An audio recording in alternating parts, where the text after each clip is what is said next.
Good evening students. आज 1848 की क्रांति के परिणामों का जो उल्लेख किया गया था उसमें मैंने तुम्हें दो एकीकरण को बताया था, जिसमें आज जर्मनी का एकीकरण पढ़ाया जा रहा है। जान लेना है सबसे पहले कि जर्मनी यूरोपियन कंट्री है, यूरोपियन।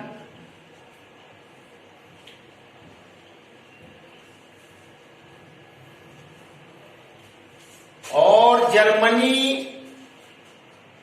को नेपोलियन ने 38 गणराज्यों में 38 गणराज्यों में बांट दिया था।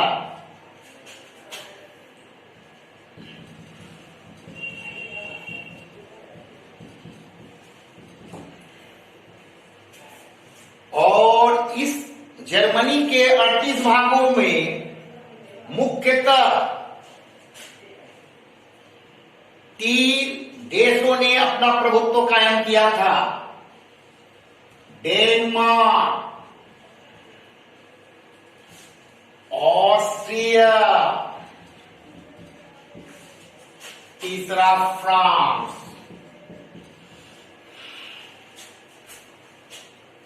जर्मनी के एकीकरण का नायक के रूप में एकमात्र व्यक्तित्व जो आता है वो है बिस्मार्क।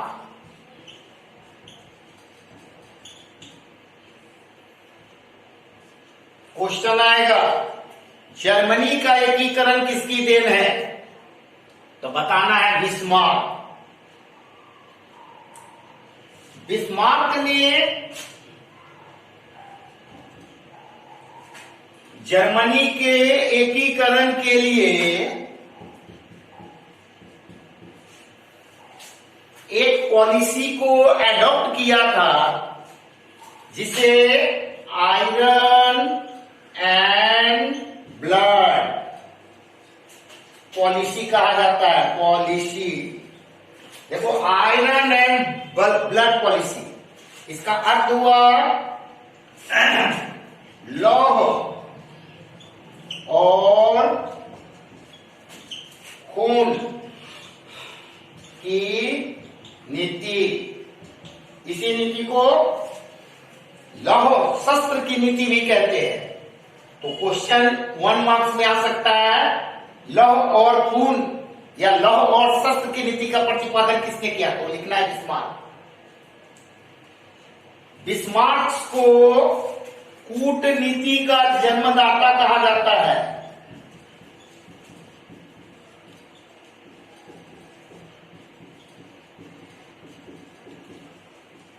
याद रखना, कूटनीति इतिहास का एक प्रमुख शब्द है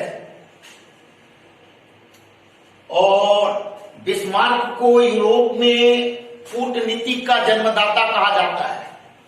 इसने अपने कूटनीति प्रयत्नों के द्वारा जर्मनी का एकीकरण 1871 में संपन्न किया।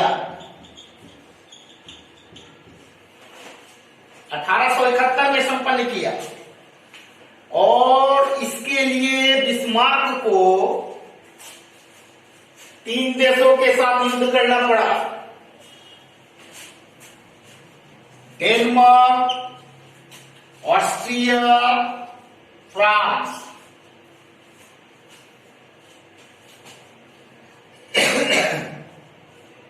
डेनमार्क, ऑस्ट्रिया और फ्रांस के साथ युद्ध करना पड़ा।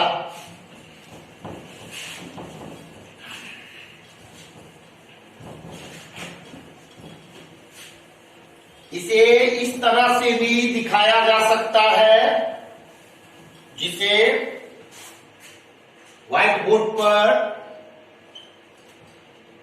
जर्मनी का एकीकरण बिस्मार्क।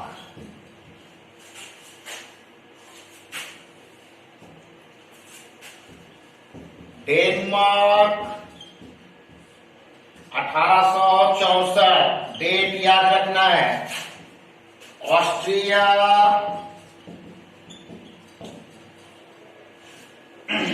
1866, फ्रांस 1870, 1871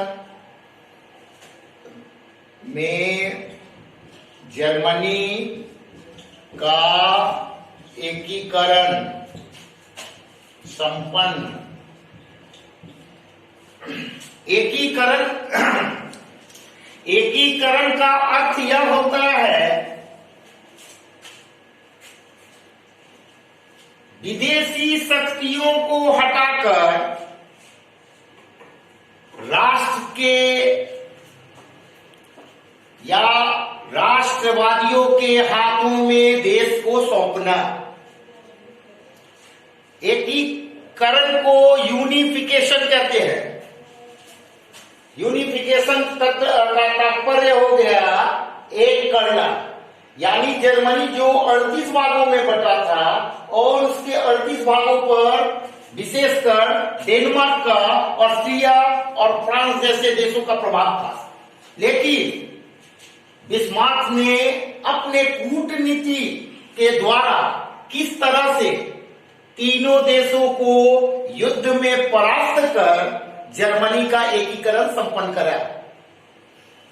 डेनमार्क के साथ 1864 ईस्वी में दो प्रदेश जो कि जर्मनी का होल्स्टीन और सेल्सविक, ये दोनों प्रदेशों पर डेनमार्क का अधिकार था।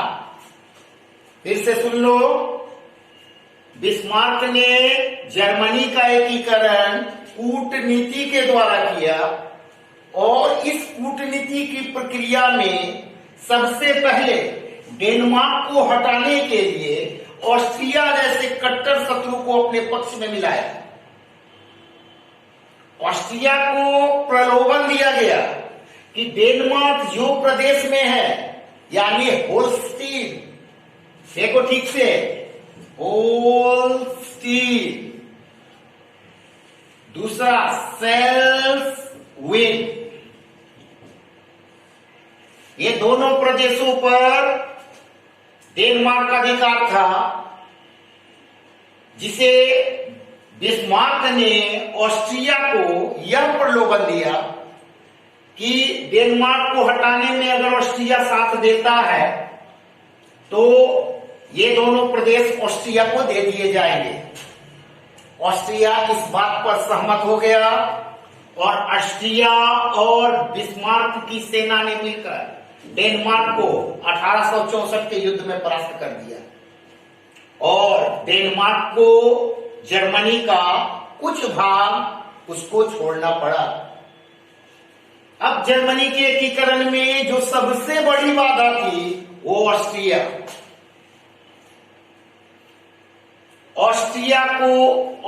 ने जर्मनी से सेल्सविक और होल्स्टीन की मांग की। तब बिस्मार्क फ्रांस के साथ संधि की। संधि में यह कहा गया कि जर्मनी और ऑस्ट्रिया के बीच जो युद्ध होगा उसमें फ्रांस को न्यूट्रल, यानी कि फ्रांस को सम्मिलित नहीं होना है, यानी फ्रांस को न्यूट्रल का अर्थ हुआ तटस्थ, यानी ना वो जर्मनी की ओर जाएगा ना ऑस्ट्रिया की ओर।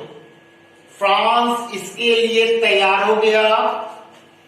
जर्मनी और ऑस्ट्रिया के बीच 1866 में युद्ध हुआ और उसमें ऑस्ट्रिया पराजित हो गया और जर्मनी के कुछ भाग इसको छोड़ देना पड़ा।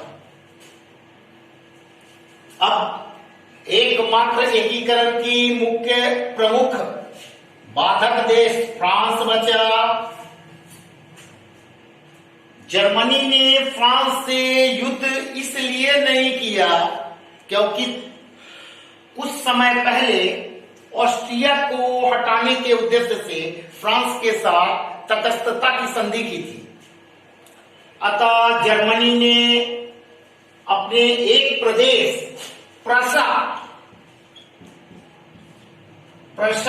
के साथ फ्रांस के युद्ध की संभावना की तैयारी की। प्रशा को जर्मनी का समर्थन प्राप्त था, अतः प्रशा जर्मनी युद्ध में प्रशा जर्मनी एक साथ मिलकर फ्रांस को 1870 ईस्वी के युद्ध में परास्त कर दिया जाता है और इस तरह से जर्मनी का एकीकरण 1871 ईस्वी में संपन्न हो जाता है और फ्रेडरिक विलियम को जर्मनी का राजा घोषित कर दिया जाता है।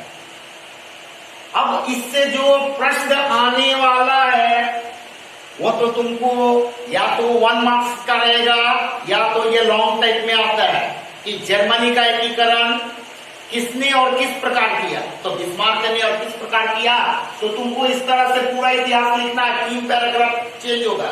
पहला 1864 में डेनमार्क के साथ, 1866 में ऑस्ट्रिया के साथ, 1870 में फ्रांस के साथ और अंत में लिखना 1871 में जर्मनी का एकीकरण संपन्न हुआ और फ्रेडरिक विलियम जर्मनी का शासक स्वीकार किया गया। ये प्रश्न को इसलिए महत्वपूर्ण माना जाता है क्योंकि यूरोप में जब भी एकीकरण का प्रश्न आता है, चाहे बिहार बोर्ड हो चाहे एनसीईआरटी सीबीएसई, दोनों में ये प्रश्न अति महत्वपूर्ण है। इतिहास जिस चीज पे डिपेंड है वो है डेट। बच्चों, अगर डेट पे कमांड हो जाता है तो आंसर लिखने में सुविधा रहेगी। और जर्मनी के एकीकरण के लिए न केवल हमारे द्वारा पढ़ाया गया चार्ट, बल्कि बुक को अवश्य देखना है। अगर बुक नहीं देखोगे तो बहुत सारे प्रश्न 1 मार्क्स के छूट सकते हैं। और जब बुक को पढ़ लेने के उपरांत अगर किसी भी प्रकार का समस्या उत्पन्न होगी तो हमारे मोबाइल नंबर 9934086548 पर संपर्क करना है। 9934086548 किसी भी ऐतिहासिक प्रश्नों का उत्तर ये तैयार करने में सहायता प्राप्त करेगा ये नंबर। और जितने टॉपिक को पढ़ाया गया, कॉपी में क्वेश्चन आंसर को एक मार्क्स का लॉन्ग टाइप, शॉर्ट टाइप, तीनों टाइप मिलाकर क्वेश्चन तैयार करना है, जिसे हमारे डायरेक्टर द्वारा समय समय पर देखा जाएगा। और किसी भी प्रश्न में अगर किसी तरह की समस्या है तो समस्या के निदान के लिए मैं हमेशा उपलब्ध हूं। ठीक, इतना पढ़ाया गया। अगले क्लास में इटली का एकीकरण तुम्हारा पढ़ाया जाएगा। Thank you.